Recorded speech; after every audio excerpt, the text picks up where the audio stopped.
Does the GOP have a plan? We went to Capitol Hill. Republican Senator Judd Gregg went on the record.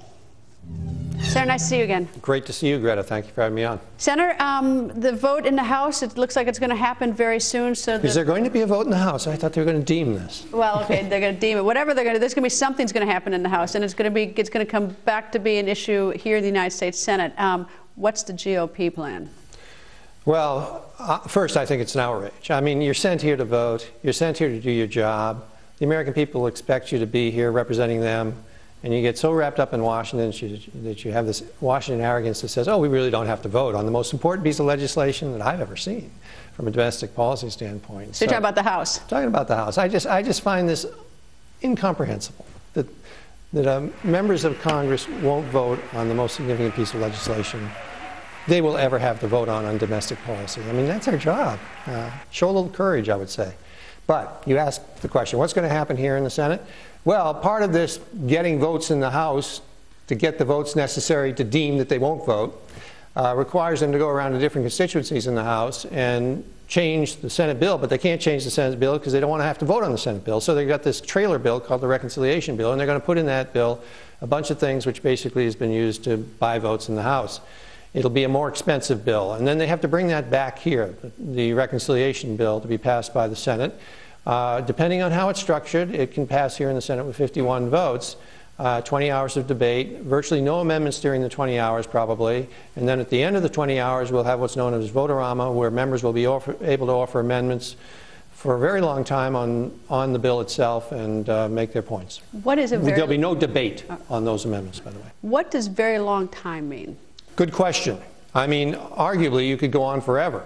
There's no limit procedurally to the number of amendments you could offer. However, that's not going to be our approach, I think, as Republicans. We're going to offer amendments which we think are substantive, that we think will show how this should have been done and done right, and that it will reduce the cost, reduce the size of government, reduce the interference with people's health care of the government, and put us in a better position as a nation, knowing that we're not going to get to debate those amendments. We never did under the original bill, and they're not going to give us a chance to debate them now. They'll just be offered and voted on.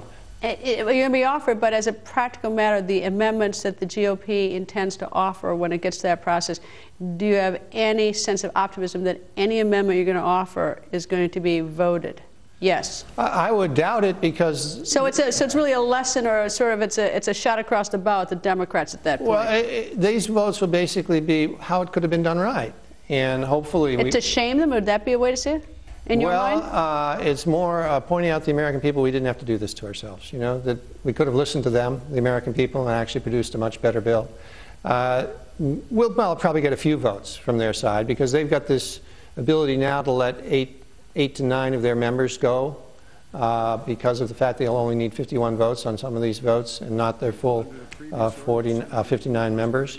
And they'll have the president, the vice president, I presume, in the chair. So they may let some of their members go for political reasons, because these votes are the right votes maybe, and they'll let a few of their members go. But if they were to lose one of these votes, that changes the bill. The bill would have to go back to the House, be voted again, and it's very obvious they don't want to go through that because they didn't want to vote the first time, and they're not going to vote the first time, as we know. They're going to deem it. If the bill proceeds as you've just laid out, and if it passes, what does this say anything sort of about, well, does this affect the president in any way? I mean, he does win, he gets his health care, but does it say anything sort of long-term, legacy-wise? Oh, I think it affects our constitutional form of government, to be very honest with you. My view is that this is doing fundamental harm to the Founding Fathers' thought process, which was that they did not want to have a system like the British, a parliamentary system where the party in power has total control of the legislative branch and the executive branch, and they can rush through anything they want to put through. What they wanted was checks and balances. I mean, that's what we all learn in school, right? Checks and balances. And the biggest check on the legislative process is the Senate.